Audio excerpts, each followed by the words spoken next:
but it's really amazing. And one of the things with the moon is when Buzz was in the Apollo 11 headed to the moon, in this documentary done by Thomas Mickey Shorter Jensen, What If, and he did extensive research, him and myself, on these moon missions. And in Apollo 11, Buzz Aldrin publicly states that there was an object tumbling outside the capsule window and followed them. His exact words was followed them to the moon.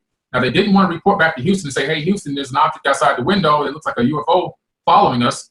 So they just asked them where the ejected rocket booster was. And Houston said, man, that thing is, it's been gone, talking about. So they just kept quiet because they knew if they said that there was a UFO following them to the moon, that the mission would be canceled and they'd have to make a U-turn and go right back. And of course, when you train that many years, you don't want to go through that.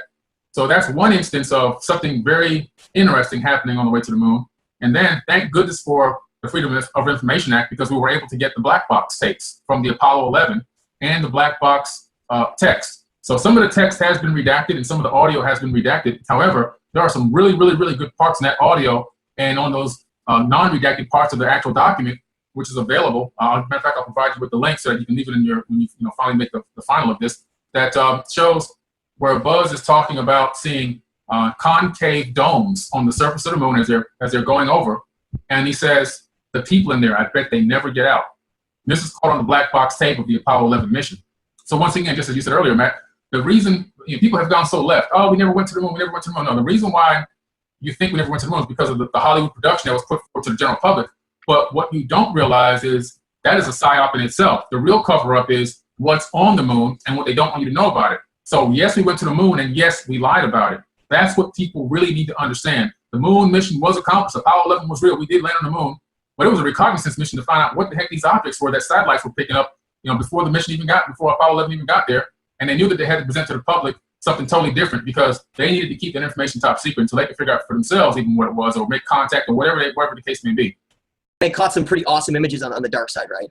Oh man, listen, there are some serious anomalies on the backside of the moon. It was a low orbiting satellite because they wanted to get certain levels of resolution, and they wanted to scan an infrared and multispectrum as well on the surface to see what was there.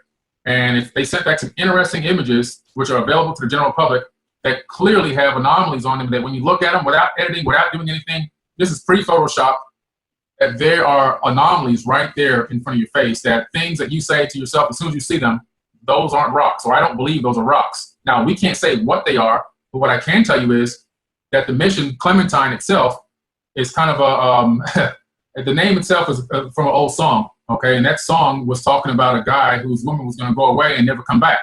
And what happened to the Clementine mission? It went up there and supposedly it crashed into something or banged into something and it hit the surface and they lost the signal and it never came back. So was that foreshadowing, calling it the Clementine mission? You see, these people are very smart. You gotta realize these are the smartest people in the world working on these projects.